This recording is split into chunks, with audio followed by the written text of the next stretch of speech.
ওয়ায়ানহা আনিল ফাহশাই ওয়াল মুনকার, মুনকার মানে সমস্ত খারাপ কর্ম তোমরা ছেড়ে দাও, মিথ্যা কথা বলিও না, ঠগাইও না, সব কিছু তোমরা ছাড়িয়া দাও, সমাজ হবে শান্তির। কথা বলেন ঠিক কি না? শেষে আল্লাহ তাআলা আরেকটা কথা বলেন, ওয়াল বাগল, বাগল মানে কি? সীমালঙ্ঘন করা, সীমালঙ্ঘন করা তোমরা ছেড়ে দাও, তাহলে সমাজের মধ্যে শান্তি হইব। এই তিনটা জিনিস সমাজে ঢুকাও, ইনসাফ করো, যার যার পাওনা দিয়ে দাও, তারপরে পাওনার থেকে উপরিঞ্চি দাও, এবং তোমরা কি করো, নিজের গরিব গোরাবারে দান খয়রাত করো, অশ্লীলতা বন্ধ করো। তার বাদে কি কি গো? অশ্লীলতা বন্ধ করো। 2 নম্বর, খারাপ কর্ম ছেড়ে দাও এবং তোমরা সীমা লঙ্ঘন করিও না, তাহলে সমাজ হবে শান্তির। কথা বলেন ঠিক কিনা? ইনশাআল্লাহ আমরা এগুলো চেষ্টা করবো তো ইনশাআল্লাহ সবাই। আল্লাহ তুমি সবাই কবুল করো। যাই হোক আমার ভাইয়েরা, আমার বন্ধুরা, সময় বেশি নাই, তবে আপনাদেরকে আমরা সবাই একদিন মারা যাইব কিনা? আমরা কেউ কি বাঁচবো? আমাদের পূর্বপুরুষ কেউ কি বেঁচে আছেন?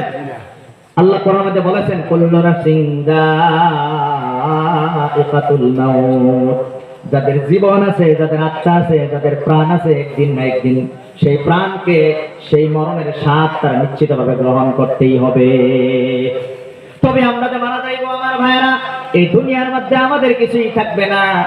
মারা যাওয়ার পরে আর কোনোদিন আপনি নামাজ পড়তে পারবেন না, হজ করতে পারবেন না, যাকাত দিতে পারবেন না, মাহফিল আসতে পারবেন না, কোরআন শিখতে পারবেন না, তাসবিহ করতে পারবেন না, কিছুই তো করতে পারবেন না। এখন যদি আমরা মারা যাই আর এই দুনিয়ার মধ্যে কিছু করতে পারলাম না, তাহলে তো বেতন বন্ধ হয়ে যাব না, থাকবো, পেনশন তো বন্ধ হয়ে যাব।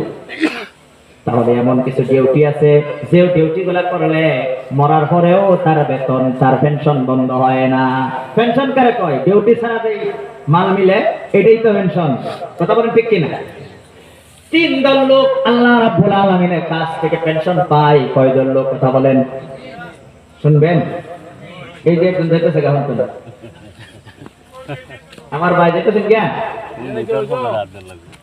আল্লাহ আল্লাহকে ওয়াস্তে দেন, দোয়া করে দেন ইনশাআল্লাহ, দেরি করতে না।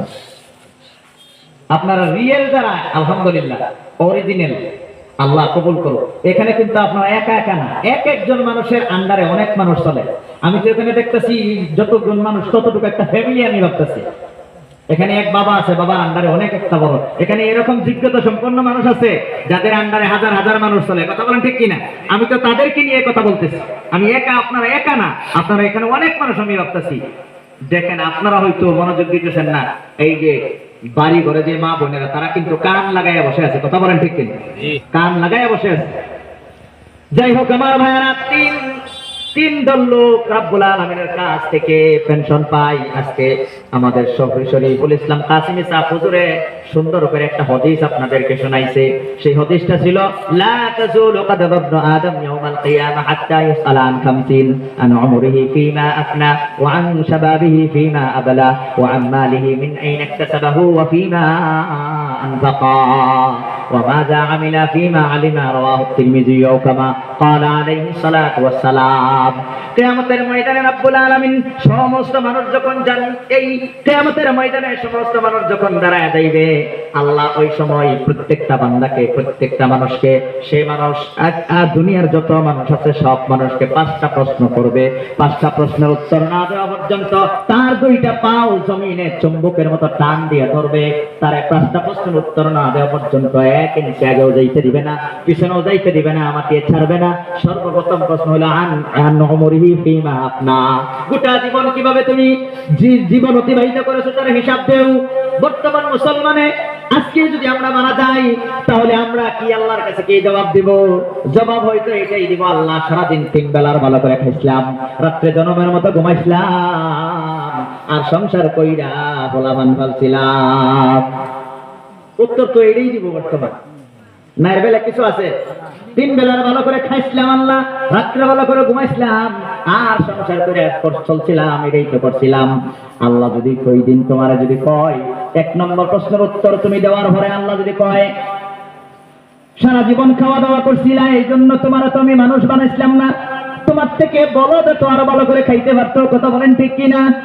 সারা জীবন ঘুমায় আইছো, 60 বছরের মধ্যে 30 বছর ঘুমায় আইসলো, ঘুমানির জন্য তোমারে আমি মানুষ বানাইছিলাম না, গাদা তোমার থেকে আরো বেশি এক্সপার্ট ছিল ঘুমানির মধ্যে, কথা বলেন ঠিক কিনা?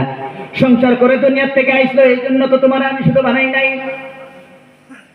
হাইওয়ান জানোয়ারে তো তোমার থেকে আরো বেশি সংসারের কাজ আঞ্জাম দিয়া দুনিয়া থেকে গেছে, কথা বলেন ঠিক কিনা? আমরা যেই কাজ 10 বছরে করতে না পারি, একটা কুকুর নিয়ে একটা গাহরিয়ে 1 বছরই কইরালায়, কথা বলেন ঠিক কিনা? আল্লাহ কিয়ামতের দিন যদি কয় যে তোরা যেই কাজের জন্য বানাইছিলাম সেই কাজই তুই করলি না, না কইরা হাইওয়ান জানোয়ারে যেই কাজ করছে এই কাজ করে তুই আইছ, তাহলে সারা জীবন যে আমার বাড়তি খাইছিলি এটির হিসাব দে, পানি যে খাইছিলি কেন খাইছিলি আজকে হিসাব দে। রাসূল বলে, আল্লাহ নবী কিয়ামতের দিন বলে কেন করছিলি না আর কেন করছিলি, আল্লাহ রাসূল বলে এই মানুষটা জাহান্নামে যাওয়া ছাড়া আর কোনো রাস্তা নাই। কেন যদি দিয়া প্রশ্ন করে, why did you do and why didn't you do, তুমি কেন করেছিলে আর কেন করো নাই, then he will be go to the জাহান্নাম, আল্লাহ will make him enter to the জাহান্নাম, আল্লাহ তাআলা জাহান্নামে ঢুকানি ছাড়া আর কোনো রাস্তা নাই। 2 নম্বর প্রশ্ন হবে, যৌবনকাল তুমি কি করেছিলা?